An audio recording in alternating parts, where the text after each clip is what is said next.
Joe Biden would have sustained the rules-based international order, model that would have perpetuated Europe's permanent status as a subservient lot to America. Donald Trump is trying to create the conditions for an American withdrawal from Europe so that Europe will have to stand up on its own. But you see, people would say, well, that's what Europe's trying to do. No, it's not. Every proposal that Europe has put forward in anything always is contingent upon an American backstop.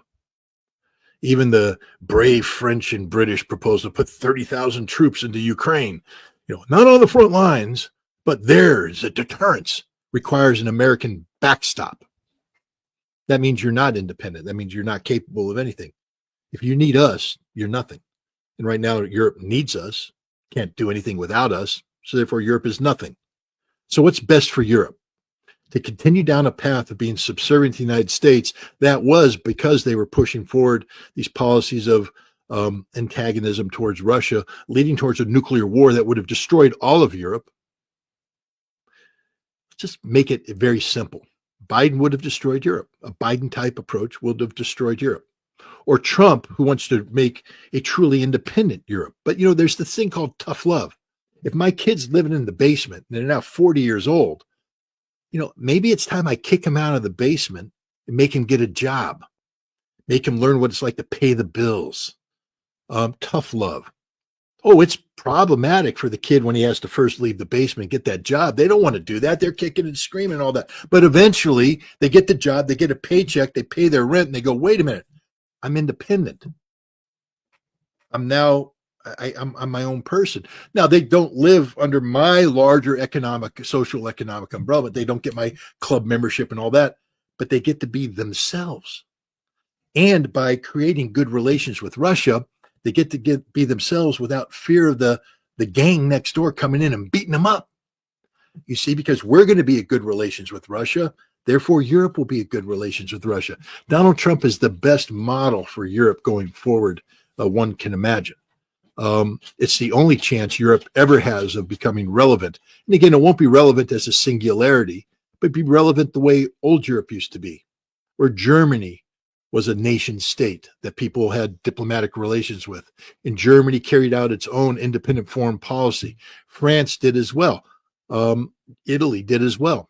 That's the future of Europe, to break it down in this nonsense of a European singularity and to start talking about a collection of sovereign states. For many years, Scott, the Eastern European were looking at the Western European to learn from them, understand the thing. And right now, it seems that, do you think that we are getting to the point that the Western Europeans should look at the Eastern Europeans to learn about how can they decide about their policies, their foreign policies, and what would be beneficial for them in a long run? No. How do you see the difference between First of all, there's no Eastern Eastern and the Europe. Western part of Europe? I mean, what you want the suicidal Chihuahua trio of the Baltic states? Sound like Baltic states are just little states. I'm talking about those countries who have tradition, who have long history, and like what? Poland? They have a tradition of getting their asses kicked, and they'll get their asses kicked again. I mean, if Poland, let me just tell you what the future of Poland could be. Are you ready? Here, let me put a scenario out there for you. Let's say Germany screws around with America, plays a fundamental game of we're going to get you. If I were in the CIA, I'm not, but if I were, I would go to Donald Trump and say, okay, this is what we need to do. Take a look at the last election map. Do you see something there, a pattern? AfD in the East, the others in the West. We need to break Germany up into two separate states. We need an East Germany and a West Germany again. So we need to impose economic warfare on the West, and we need to promote economic integration between East Germany and Russia. All right, now as we bring down Ukraine, we need to bring Western Ukraine into the mix. See, we're going to get the Poles on this one now, because we're going to offer Western Ukraine to the Poles. And when they bite and take the bait, then we're going to offer the return of German territory seized by the Poles at the end of World War II back to East Germany to make East Germany even stronger. We're going to break Poland up. We're going to give Poland the biggest nightmare they ever had, which is Western Ukrainian nationalists. And then we're going to weaken Poland by stripping away their German territories and giving that back to East Germany, making East Germany more relevant, weakening West Germany. You see what I just did there? And that, don't tell me it can't be done, because it can be done. Everything I talked about is being talked about right now. Every piece is being talked about. It's a potential. All we need is the CIA to go in and do what the CIA does, because that's what they do for a living. Now, ideally, I wouldn't want that to happen. Ideally, I'd like Germany to wake up and say, oh, we want peace. Then we don't need to do that. And Poland can stay intact. But if you want to screw with America, you're screwing with the Godfather. Okay? We do bad stuff. We're not angels. And we have a CIA that's expert at taking your pathetic little European countries apart. And we will do that if you want that to happen. So my advice to Germany is stop being stupid. Okay, you just had an act of national stupidity, electing this moron in there who is going to come in and he's going to commit political suicide within 6 months. But if you sustain the stupidity, then we have to destroy you. So you don't see any sort of difference between Hungary together with Slovakia and the way that Germany is talking about, or France? There is some sort of difference. Hungary's too small. First of all, Hungary's not a united nation. They have a very strong leader, Viktor Orbán, but we see hundreds of thousands of people in the streets. So it's a fundamentally divided nation on the issue of this, that, or the other thing. It comes down to the economy. Those nations that have retained their energy connectivity with Russia are nations that recognize the importance of cheap energy, and therefore their policies reflect that. Those nations that have separated themselves from cheap Russian energy are nations now that have committed too much political capital into this divorce, and now they're trying to make the divorce work, but it's never going to work. Like I said, when you're Germany and you once had all that cheap Russian gas coming in, and now you're 80% dependent upon expensive American liquid natural gas that you can't afford. So I think this isn't about, who's wiser in terms of their political approach. None of them are wise. It's just that some have been able to hold on to economic advantages that dictate political outcomes, and others have divorced themselves from those advantages and are now paying the price. But at the end of the day, Europe is going to go where the economy takes them. There is no principle in Europe. There's no deep guiding principle of European unity and European values. What is a European value? There is no European value. There is no European democracy. How can you say there's a democracy when you have Germans running around arresting people for posting stuff on the internet? I mean, this is not democracy. When you have the German government saying, the second largest political party is going to be cut out. Nobody's allowed to do business with them. We're going to try and disenfranchise them judicially. That's not democracy. That's not democracy. There's no such thing as European democracy. Europe is a continent in disarray and chaos. And the solution to European disarray and chaos will come through the economy, and it will be energy driven. And that's just the reality of it. Do you think it's all about energy? And is there any sort of strategy in Europe in terms of energy? Because after all, there has to be some sort of vision, some sort of strategy toward Russia. The way they're talking about, they know what Donald Trump thinks right now about the conflict in Ukraine. They're trying to insist on those failed policies of Joe Biden, and they want to harm Russia even more than what has been done so far to Russia. Do they really want a better relationship with Russia? Do they really see a better relationship with Russia, or they're considering getting energy from somewhere else? I don't know who's going to be able to provide them with that.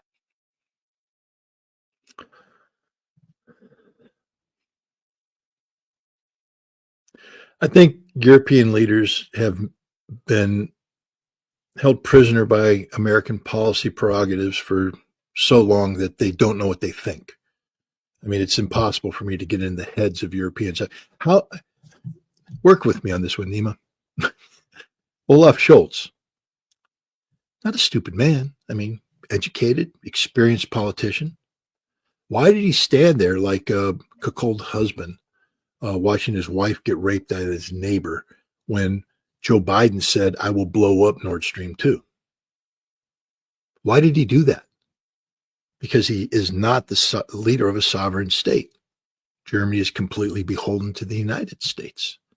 And he allowed this to happen. And then he allowed the further, extinguishment of German connectivity with Russian energy to the point now where the German economy is just destroyed. It's deindustrialized. So can we really speak about German leadership and what the Germans are thinking? You can't. You can't say that for any of the nations because they have all in one way or another sold out to the old America. And what's happened is these leaders have put so much political capital in sustaining that system that they are defined by that system. Therefore, they cannot work with a system that is deviating from that fundamentally, which is Donald Trump. So it's the equivalent of a drowning person in the ocean. They are lashing out at anything to save themselves. But they're going to go down. They're done. Nobody's going to save them. The old model cannot be resuscitated because Donald Trump just killed it. Just killed it. And remember, I just want to remind the people that, the establishment can come back. Guys, we're into the first month of a 4-year revolution. And look what he's done. The first month. Wait till we have that conversation about the first 100 days or the first 6 months or the first year. This time next year, if we're still talking, take a look at the revolution then and realize there's 3 more years to go. The deep state is never recovering from this.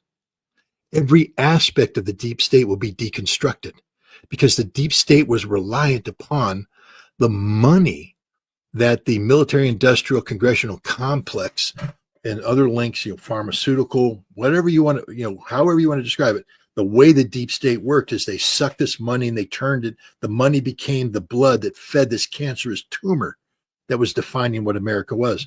Trump isn't willing to let this tumor continue to exist. He's cut off the blood supply and he's, taking a scalpel and removing it from America. It's never coming back, ever. Which means that any foreign entity that continues to define itself based upon the necessity to sustain that which is being killed by Trump condemns themselves to death. In Europe, by continuing to try and breathe life back into that Biden era model, it's just condemning themselves to death. How do you see the western part of Ukraine, considering in case of having a Ukrainian settlement between Donald Trump and Russia? What would be the western Ukraine? Are they gonna be together? I'm talking about various ethnicities in that part: Armenians, Hungarians, Polish, and all of these various ethnicities in the western part of Ukraine. Or we're gonna see the collapse of the western part of Ukraine, or the situation would get worse for Europe and Russia in terms of security. First of all, let's stop talking about Europe and Russia.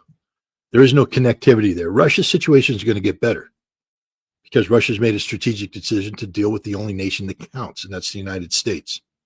So let's not equate Europe's collapse and its, and the troubles that will befall Europe with anything to deal with Russia. Russia's already built an economic firewall. Europe doesn't count anymore. Doesn't matter. Is irrelevant to Russia. The sanctions, Russia doesn't impact Russia at all. And if the United States engages with Russia, it undoes everything about those sanctions. So we cannot speak as if Europe holds any leverage over Russia. They don't. None whatsoever. Western Ukraine.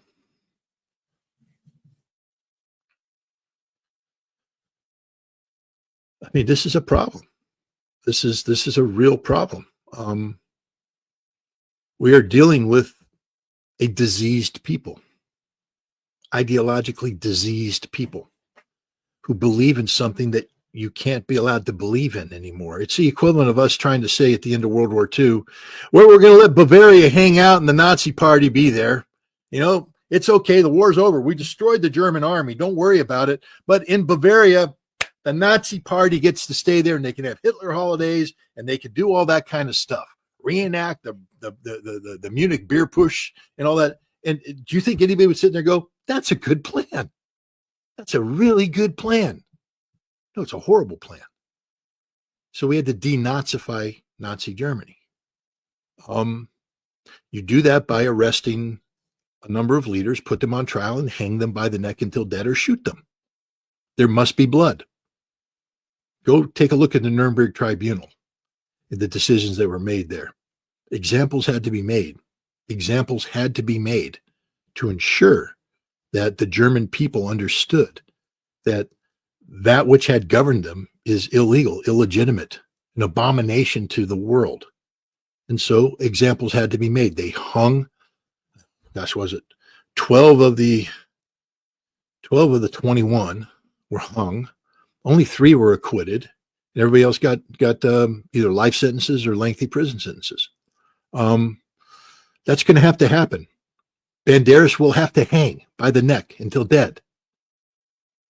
They will have to. There will have to be trials for these people. They are war criminals, literal war criminals. And the political parties that sustain them have to be disenfranchised and made illegal, just like the Nazi Party was. There has to be constitutional changes. Now, this can be done if Donald Trump accedes to the Russian conditions, because Russia has said, I mean, we know how this is going to be done. It's written in the Istanbul communique how this will be accomplished. All we have to do is say, yes, that's what we're going to do. Now, if we want to make this one of those things where we say, well, that's just too hard to do, and the Russians decide, well, you know, it's better for us to concede on this to get the bigger picture, then we're going to have a problem. And the way you deal with that problem is you give it to the Poles. That'll be the Russian solution, I believe. I don't speak for Russia. I don't know. I've heard within Russian circles that there is talk about carving that off. But this creates a lot of problems. I mean, for Russia, it's not a big deal. I mean, you know, hey, Poland, all you have to do for the Russians is just shout out, Volin, Volin, Volin. And the Poles get all round up, and then you give them Western Ukraine, they go in there and they'll slaughter everybody, which is a solution in its own right. But then what happens is you've created a precedent of carving up European borders that were supposed to be not able to be carved up anymore. And if you give away Western Ukraine to the Poles, then you're going to give away Ruthenia, and you're going to give away Carpathia, and you're going to give away, and you're going to see that Ukraine will be carved up. And then what you do is you open up the door for Russia to hold a referendum in Odessa, Kharkov, Dnipropetrovsk, Mykolaiv, and get those Russian populations to agree that those lands will, in 3 to 5 years, chop off over to Russia, and you're left with a tiny little rump state called Kievan Rus, and it's got no economic viability. That's not a good solution, because then again, it opens up to the door. Someday Germany will become, if the CIA doesn't break it up, will become a unified nation of great potential, and they will turn to Poland and say, yeah, you got your Western stuff back, we want ours back too. And now we have the potential of German-Poland conflict. So, you know, a lot of people, they'll say, oh, you can't give in to the Russians. You can't let them dictate the outcome in Ukraine.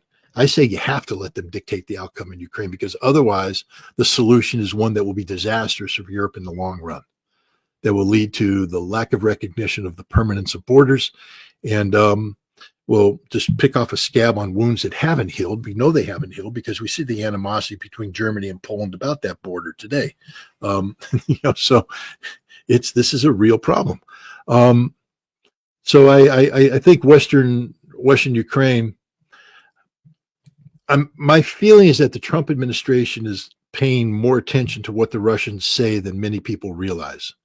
and that they've bought into the notion of the reality-based premise of much of the Russian arguments, the factual accuracy of much of the Russian arguments, and if they do that, I think they'll find the wisdom of the Russian approach, which is denazification, as conceived by Russia, must be implemented in post-conflict Ukraine.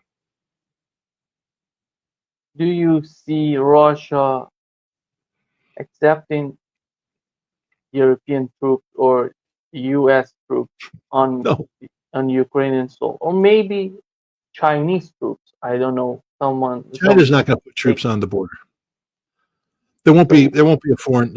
There might be monitors, lightly armed monitors from foreign countries that have nothing to do with Europe. If I were the Russians, I'd get the Kazakhs to do it, the Belarusians to do it.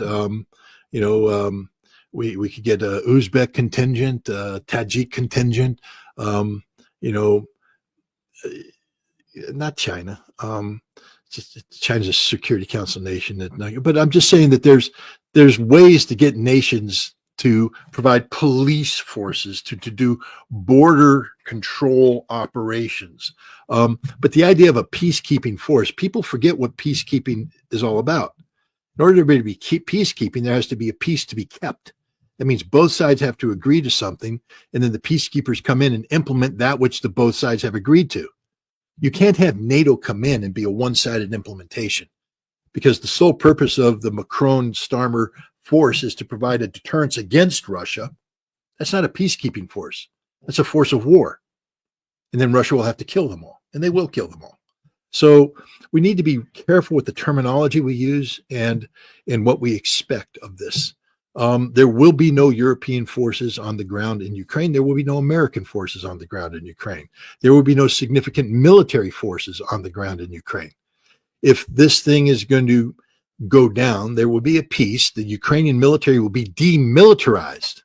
That means there is no Ukrainian military in the way. You might have 50,000, maybe more, 80,000 Ukrainian forces that will become a border guard or a coast guard to protect the sovereign borders. And then they may be supplemented by international observers working with the Ukrainian border guards and with the Russians on both sides to ensure that the agreement is policed properly. But Russia's not seeking to create a demilitarized zone. Russia is seeking to create a new border where Russia is next to a Ukraine that's no longer postured to be a threat to Russia, a Ukraine that can be economically developed by Russia, so that eventually this Ukraine becomes in political and economic union with Russia in similar fashion to what Belarus has become. That's the Russian vision of Ukraine. They don't want Ukraine to be this failed nation state next door to them. Russia understands the importance of neighbors and the importance of good relations with neighbors. And so from the Russian perspective, if you're going to be a neighbor with Ukraine, that Ukraine has to be a vibrant nation capable of sustaining its population in meaningful fashion. And you can't do that. But you can't allow NATO in, and you really don't want them oriented towards the European Union. So what will happen is that Russia will shape events so that post-conflict Ukraine is governed by a pro-Russian government that will seek to turn to Russia, not the European Union, for its reconstruction needs. And the United States, I think what we're going to be seeing here is normally I wouldn't go on this limb, but I think it's just so obvious. The United States, Russia, and Ukraine will enter into a three-way mineral-based economic exploitation development pact, because this provides the foundation of security guarantees. Through economic relations comes the security guarantees. The United States isn't about the militarization of this problem. They're about actually transforming this into an economic opportunity for all involved. And I think when you speak of, the United States can't develop Ukraine's mineral wealth and Russia's mineral wealth in isolation of one another. So we're going to see a unifying compact that creates the ability of Ukraine and Russia to develop strong strategic economic ties. And with these strong strategic economic ties comes the security guarantee that people are looking for. And the United States will be a part of this as well. I think that's the direction we're heading. And if you have these strong economic ties, those economic ties define political outcomes. It's the economy stupid. And again, if you get Ukraine on the path towards reconstruction, where you have meaningful jobs, meaningful reinvestment of profits from this exploitation back into Ukraine, then you'll see the strategic genius of Russia not destroying Ukrainian infrastructure. Because for 3 years, people, why aren't Russia blowing up the trains? Why isn't Russia blowing up the bridges? Why aren't they blowing up the dams? Because one day this war will end. And Russia wants Ukraine to succeed economically. And the decisions not to blow up the bridges, not to blow up the dams, not to blow up the tunnels, the rail lines, will come back and facilitate the rebirth of Ukraine economically. The less money you have to spend on infrastructure development or redevelopment, the more money you can spend on other economic issues, because this problem will be resolved economically, not militarily. And there's where Europe's making the mistake. They keep looking for a military solution where the problem is not being defined by Russia and the United States militarily. Like I said, I'm a little hesitant to go out on this because who knows what Trump and Putin are going to come up with, but they've put enough hints out there. And if the United States, if Donald Trump is talking about developing Ukrainian mineral wealth and working with the Russians to develop mineral wealth, you can't do that in isolation. The security guarantee comes from the joining of this opportunity. And I believe that's the direction we're heading, and that will dictate economic outcomes inside Ukraine going forward, which will dictate political outcomes.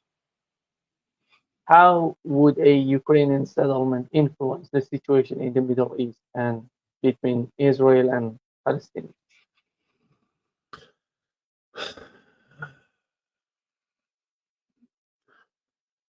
I mean, the Middle East had nothing to do with this problem starting, so it's not part of the solution.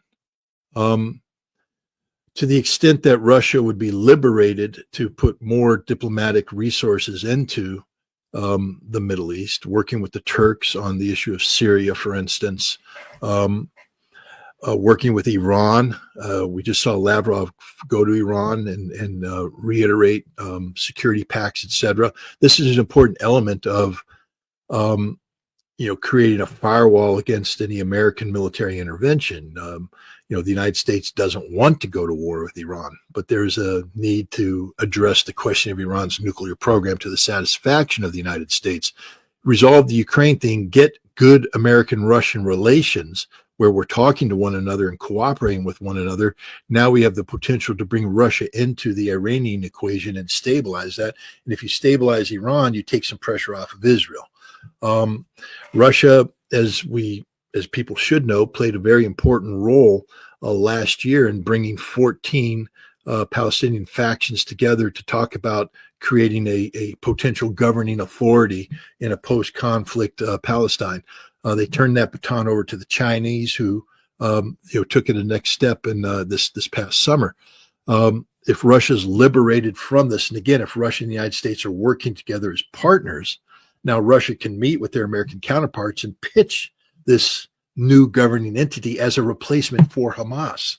So there's potential for a lot of positive, role to be played here, but it requires two things. One, Russia having normalized relations with the United States along the full scope and spectrum of, diplomatic interaction. And two, Russia being able to free up its economic, military, and political resources so that it can, invest them elsewhere. There's a significant investment in Russian capacity in this Ukrainian conflict right now. Peace would allow Russia to redistribute this capacity in a way that would, further peaceful development in a whole broad range of geopolitical problems.